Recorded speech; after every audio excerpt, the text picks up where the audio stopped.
Welcome to Unboxing Logistics, the podcast from APC Post, where we dive into everything related to the logistics industry.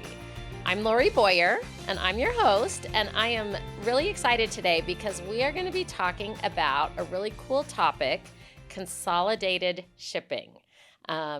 This is something that's been around for a long time, but is becoming more and more important as we've been seeing, different shifts in the industry, big increase in international shipping, some of those things. So stick around. You're going to be excited to learn all about how you can take advantage of consolidated shipping, when it might not be for you, and all of that good stuff. So because we wanted to talk about consolidated shipping today, I invited an expert on this topic, Guy Gemmill. Say hello, Guy. Welcome. Hello, everyone. Guy, why don't you introduce yourself? Tell us a little bit about who you are and why you know a little bit about Sure. consolidated shipping. Sure. My name's Guy Gemmill, and I know a little bit about consolidated shipping. I started in the business in 1996. So I started out in sales and was in the Maryland, D.C., Virginia office, going and meeting with associations, nonprofits, printers, and letter shops to handle their international delivery of their mail. Subscribers or solicitations, people that they were looking to bring on in the worldwide market. And it's a great industry. It's something that at that point was relatively new, and it has grown ever since. So I worked for a small company, and in 2001, myself and three other gentlemen left, and we co-founded what is today APC Postal Logistics. So we are in what the industry has termed a consolidator. That wasn't our name. Okay. I honestly think that the technology folks branded us that name, but it does have significant meaning. So, we have been in this business and working with merchants and customers to simplify international delivery for over 2 decades. As a matter of fact, on October 19th, we're celebrating our 22nd birthday. Oh, that's amazing. Yes. Congratulations. Yes, thank you. What's your title there at APC? I am the co-founder and president. Woohoo! Yeah, yes, but I mostly head up the sales department. So love it.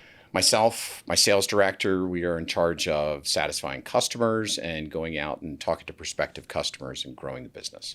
Love it. So Guy spends all his time basically doing just what we're talking about. So he knows, he's got the answer. I actually asked for a few questions from some of our community out there. So I'm going to throw those on later and we can get those answered. But before we get started, I love to get to know the people in the industry a little bit better. Right. Sometimes we just get the business side, and I like to have a little fun. So we're going to play this or that. This or that. I'm going to give you 2 options. Tell me which you prefer. Okay, number 1. Would you rather be feared by everyone or loved by everyone? Loved by everyone. Yes. You said feared, then that was a layup. Might be a little... That was a layup. Yes. Exactly. Yeah. Would you rather lose your passport or your smartphone? Passport. Okay. Are you not a big traveler? I am a traveler domestically. Okay. Yes. You like to stick close to home. Guy was telling me earlier. Yes. He's from Maryland. Right. But he's been right in that area. Again, Maryland peeps. Hi. Yes. Hello. So he's a homebody. He likes sticking close to home. Good. Now, if you were visiting another country, I'm guessing you'd rather lose your smartphone than your I'd passport. rather lose my smartphone. Because you got to get home. Yes. That's right. Yes. That's right. Okay. Do you like the smell better of onions or garlic? Oh, onions. Onions. Mm-hmm. I love green onions. Oh. Is that a weird thing? I really love green onions. It's not weird. My wife loves green onions good. too. Yes. I'm not a fan, but she is, and it's a preference for sure. Good. Yeah. Good. Green onions lovers out there. We'll unite one of these days. Right. Okay. Would you rather have more money or more time? That's a good one. More money. More money. Mm-hmm. Okay. Why? Would it give you more time? Yes. That's what I would think too. Yeah. Having more time won't give you more money. Well, I guess it could. Good. You could have more time to get more money. We should have more time and more money. Yes. That sounds Both great. would be better. That would be Yes. best. Awesome. Okay. Would you rather be more intelligent than you are now or more athletic than you are now? At this age, more intelligent. Yeah. Yes. Guy went golfing with some guys here Right. and slayed on the course, I've heard. So There was some good. yeah, he's There's- already hit the peak of athleticism. There was some good and there was some bad, but yes, it was great. Okay, are you saying would you think that you are more of a logic guy or an emotion guy? Logic. Logic. Mm-hmm. Yeah. Okay, this is the last question we're going to do. Would you rather have 10 kids or no kids? 10. Oh, yay! I have 7, Guy, in real life, so I'm almost there. This was a test. I was going to kick you out. Right. So 10, you like kids, Yes, and do you have kids? I do. I have 3 daughters. Oh, Yeah. 3 girls. Yeah. That's the best. It is the best. It is. Awesome. Yeah. So you love kids. That's great. I should, with 7 kids, it's good I'm in the logistics industry because there's a lot of movement There's going on. there's a lot of logistics going That's on. a terrible joke. Yes. I'm sorry. How many girls? How many boys? I have 4 daughters and 3 sons. Wow. Yeah. Wow. Yeah. Is the they're oldest a boy or a girl? The oldest is a boy, Youngest? and my youngest is a boy, and the middle is a Bookends. boy. So Yeah. the girls are kind of there. Yeah. Yeah, the girls are super close, and the boys are a little spread out. But Right. yeah, super fun. I love having the big kids. So, okay, enough about us. Guys, seem like a pretty... You passed the test, so we're going to move on to the next section, and we're going to talk about consolidated shipping. So... Yes. First of all, some of our community, our audience may not know that much about consolidated shipping. Right. Some of you guys are experts on it, but give us a little bit of background. What is exactly consolidated shipping? Consolidated shipping is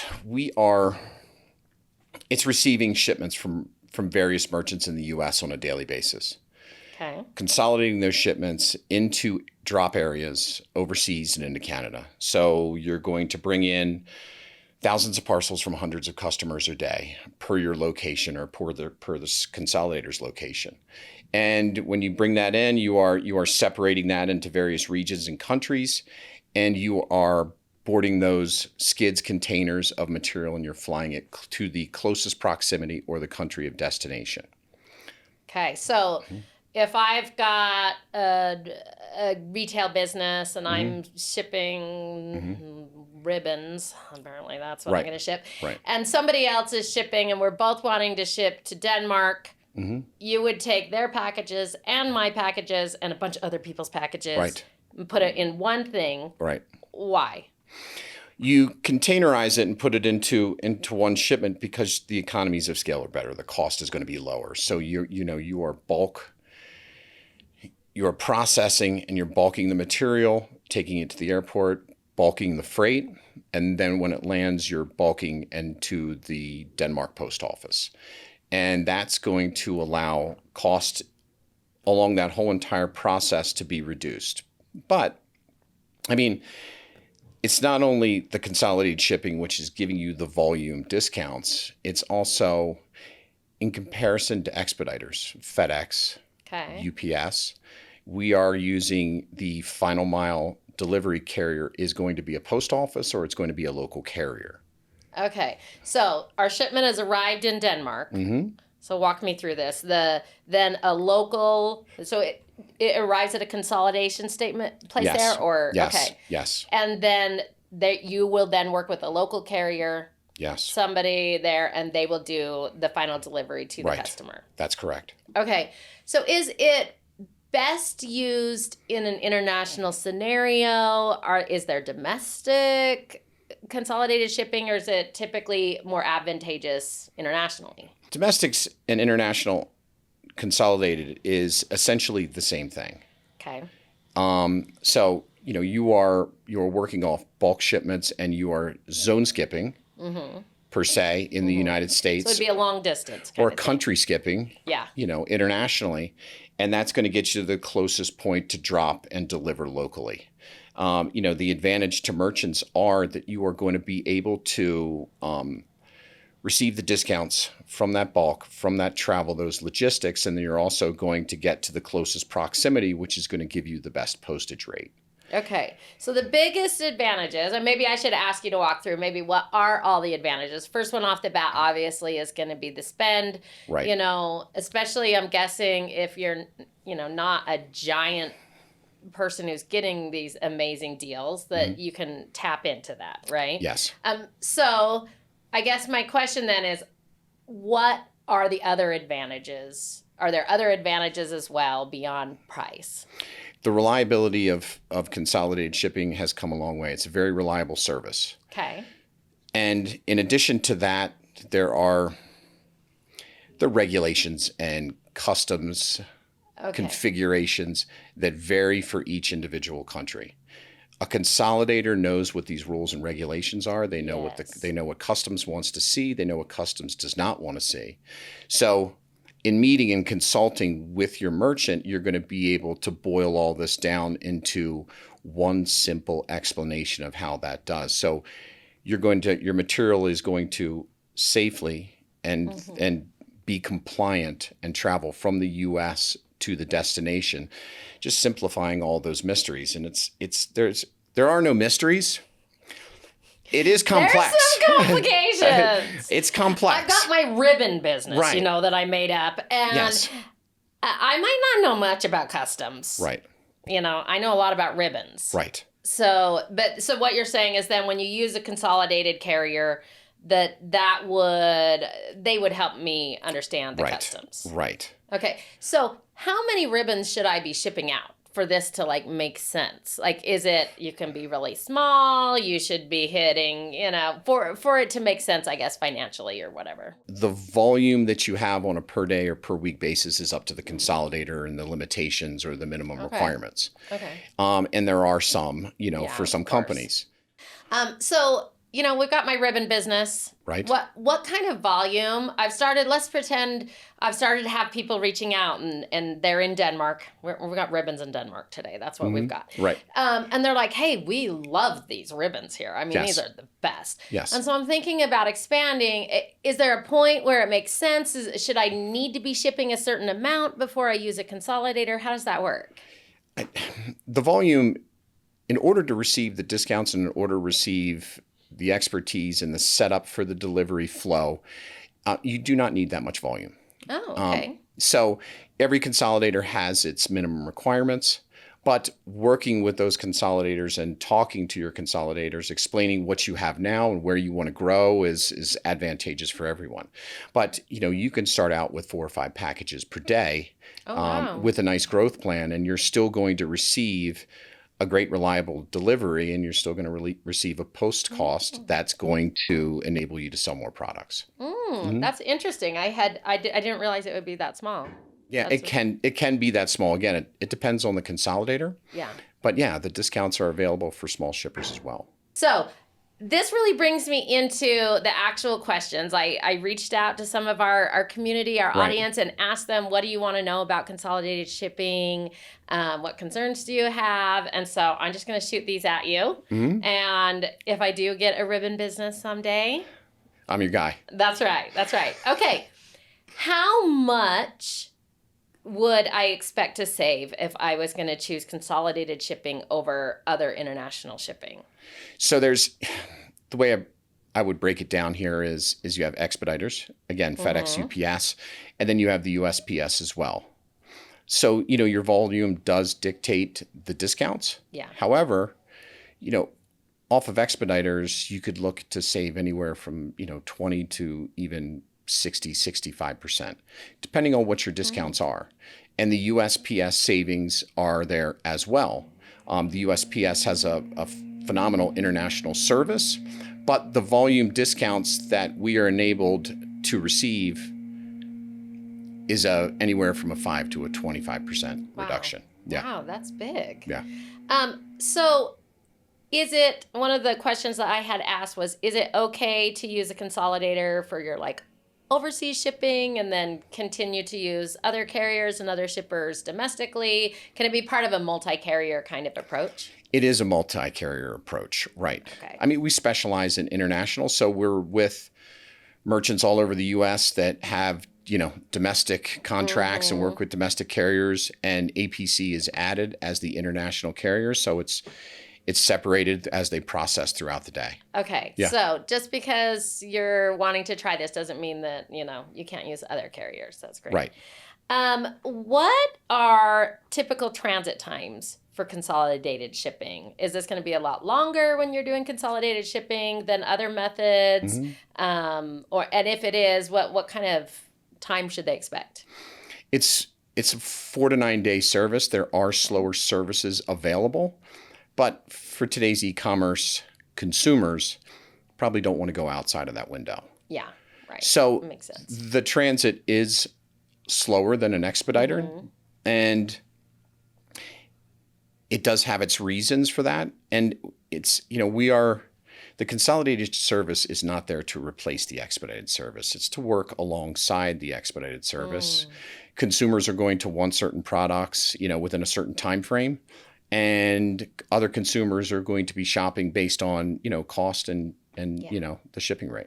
And I think consumers realize when they're shipping internationally, it's not going to be there this afternoon, Right. And so there is some of that understanding. It's a little different. We talk a lot about customer expectations, you guys know. Yes. But in terms of international, there is a little bit of leeway. We're still given a little bit. International consumers have been purchasing American goods forever. Yeah. And, that's the case.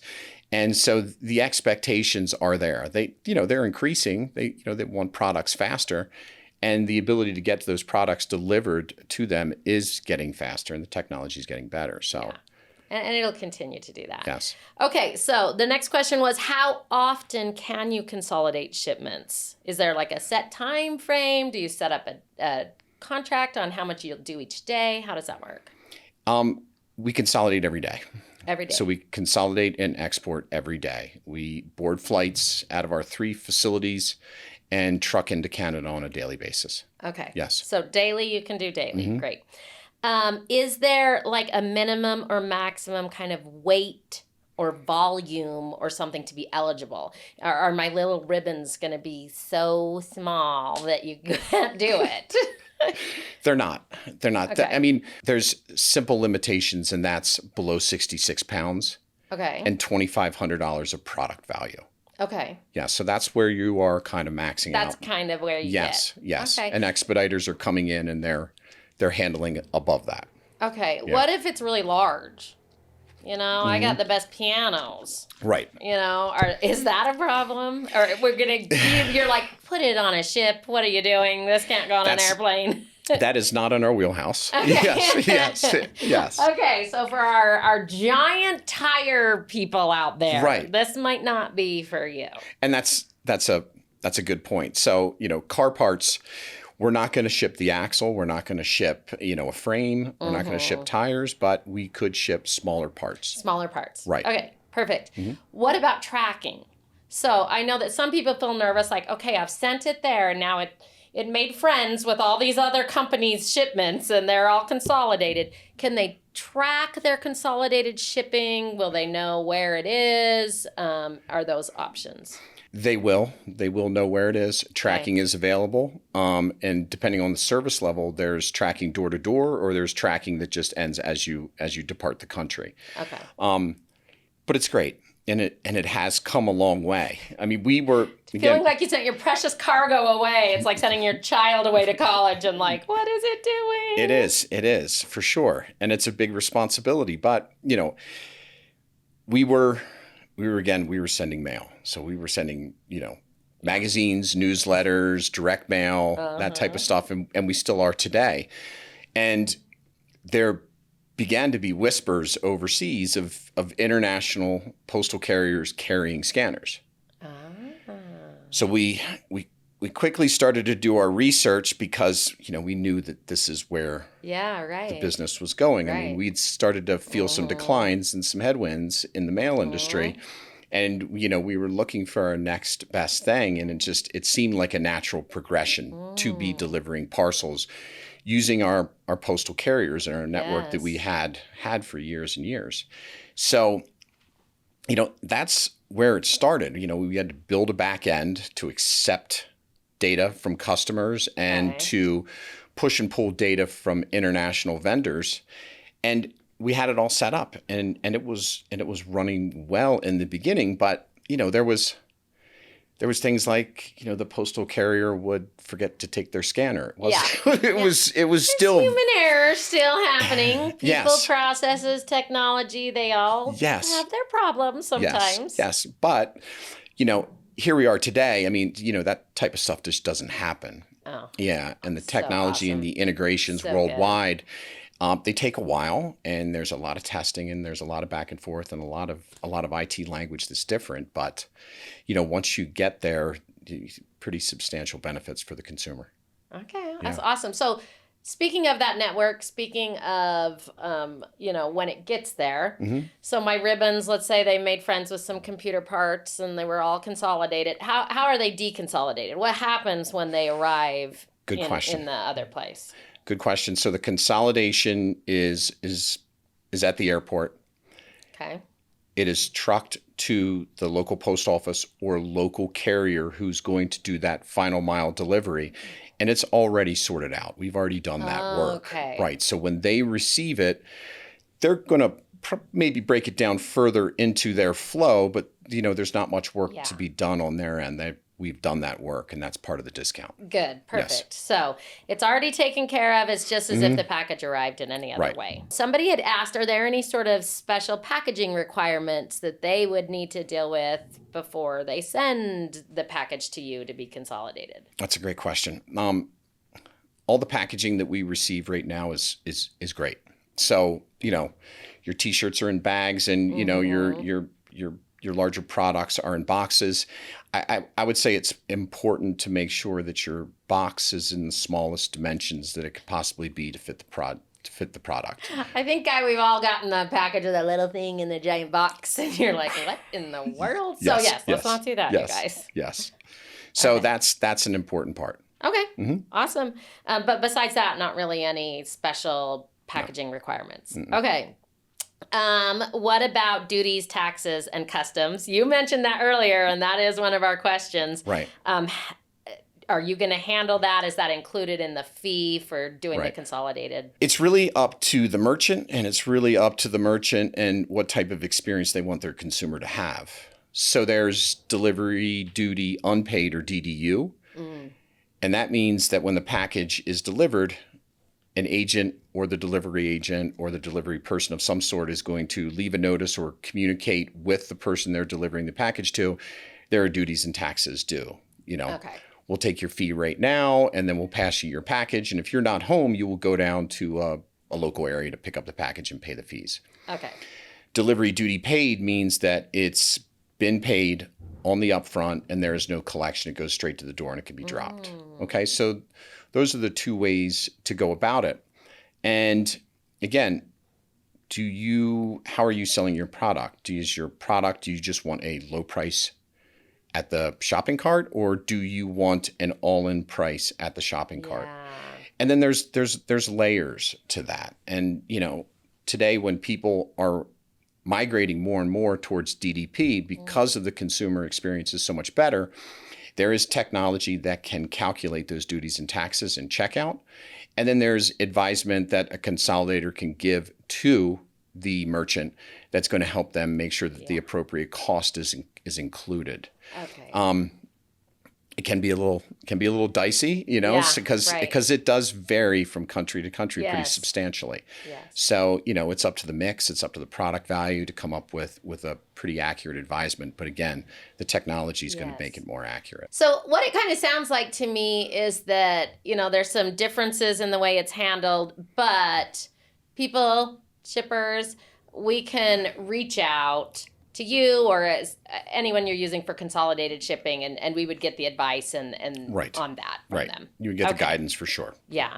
That totally makes sense. What about insurance? Are there insurance options typically if you're doing consolidated shipping? Right. There are insurance options. And some consolidators require that insurance be included and that it's included in the rate. And other consolidators give the merchant the option. Okay. Right. All right, cool. Because, I guess that brings my next question. If something does get damaged, and this was one that somebody had sent, let's see. If it's damaged or lost during the full process, how does that work? And I guess let's talk about insurance versus non-insurance then. Right. So insurance, if it's lost or damaged, it's from export to 45 days if there's no delivery confirmation for the package. You would send in the tracking number, the information, etc. In the case where something was damaged, there would be photos, tracking number, information, and that's submitted to the insurance company, and then they provide product value back or product plus shipping. It depends on what type of insurance you buy up. Do you feel like with consolidated shipping that there is any sort of increase in the amount of product that would be lost or damaged or anything, or is it pretty similar to what you'd experience just with any shipping? It's going to be different than it is domestic. I mean, It's going overseas. It's traveling a good way. So, the percentage that something's going to get lost or damaged is higher than domestic. But in consolidated shipping, I was looking up some statistics. I think, the expediters, it might be somewhere around 98%. And our numbers are somewhere around 96.5. Okay. So not that Right. big of a difference between just shipping directly through an expediter. Exactly. Okay. Yeah. What about, let's see, they asked, could I choose a preferred delivery date when you do consolidated shipping? Is it a window? How does that work? Into some countries, you could get pretty close to a date, but it is a transit window, and that is your safest bet. Yes. Yeah. I think that makes sense. Right. Is there a time cutoff so let's say you wanted to ship something, how soon in advance do you have to ask for it? Like, I wanted this to ship tomorrow, or I need this to ship next week. Is there a cutoff date for when they have to submit things?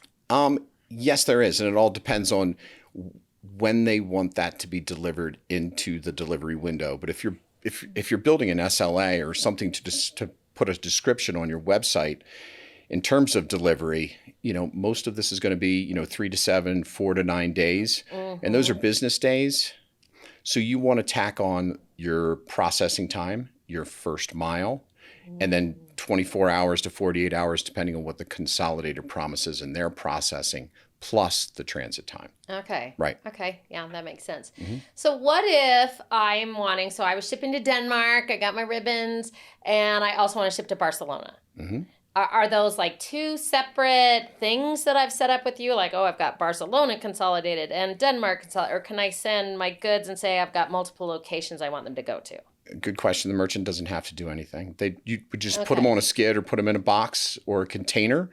The data that pushes that evening from the software provider, EasyPost, is going to be absorbed by our system. We're going to receive those packages, and when we scan those packages, it's going to apply another label, and we're going to know exactly where it does. So there's no work, there's no sorting on the merchant. So you don't have to figure that out. No. What if you're sending to like kind of a random place that, I assume people are flying in and out of London all the time, but if you're wanting to ship to, I don't know, some really small random place in outer Mongolia, right? Can you still do that? Is there a list of locations you're allowed to ship to? How does that work? There's a list of locations, yes, that you cannot ship to. But, I think that list is getting smaller and smaller. It's around 190, I think, open countries to deliver to today. So the, outskirts of Mongolia, it's not a problem. Okay, so you could potentially even, I would guess, ship to the closest location and then from there figure out a way to get it to your locale. Yes. Okay, yeah, that's cool. I'm hoping the ribbons will take off in outer Mongolia. Yes. That's my guess. Okay, what about time-sensitive or perishable type items? So we talked about maybe really heavy things are not good for consolidated. Right. What about these kind of objects? Not perishable items. Yeah, it's not something we're going to ship. Consolidators are, that's for an expediter. Yeah. Hazmat. Yeah. Mostly for an expediter. Okay. And high value goods. Expediter. Yes. Yeah. Okay. So we've got really large, heavy items are not good. Right. You just listed them all. The high value goods, perishables, Hazmat. and hazmat. Right. Those are not anything else that people should be like, okay, consolidated is not the right method. No. Mm-mm. Okay. Those are most of the questions that I got submitted from our community out there that I covered. Anything else that you'd like to share in terms of where you see the consolidation industry going? Mm-hmm. Is this something that's picking up steam? Is this something that we expect to grow? What are your predictions for the future in consolidation? The predictions for the future, it's bright and it's great, and I'm happy that we are where we are. It was a lucky career choice back then, although along the way it didn't seem like it, but yeah. We're in a good spot. I mean, there's 300 plus million in the U.S. and there's billions and billions and billions of customers outside of the U.S. Yeah. So it's not a market that's going to be ignored. And, I think a lot of merchants have saturated, their products in the U.S. and coming out with new products. So, more sales, but the large market and the availability for growth is really outside. Mm-hmm. And I don't see how it can exist without a consolidator model. Yeah. I really don't. Yeah.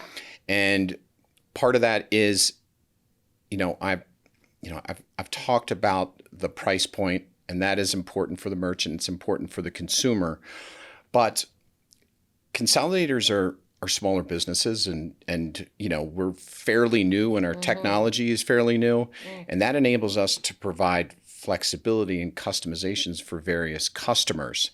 So whether you're educating somebody who's just entering the market, or whether you're looking at somebody who has a ton of experience,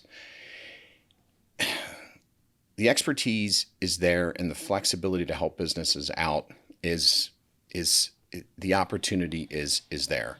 Navigating, again, like I said, it's not a mystery, but it is very, very complex. And those complexities we handle every day. So we have seen it all. We've seen the pitfalls, and we've seen things that work. So it's about taking those complexities, pushing them aside, and just delivering a clean solution to a merchant that's going to help them grow. Yeah, I love it. So when we talk about APC specifically, where do you see your future? What kind of, do we get any little insights into what goals you guys have moving forward? Right. Insider info? Right. Well, we got the founder here. Come on. Yes. I mean, we've been making improvements for over 2 decades and doing things that are going to help our merchants and their consumers receive packages reliably and with great technology.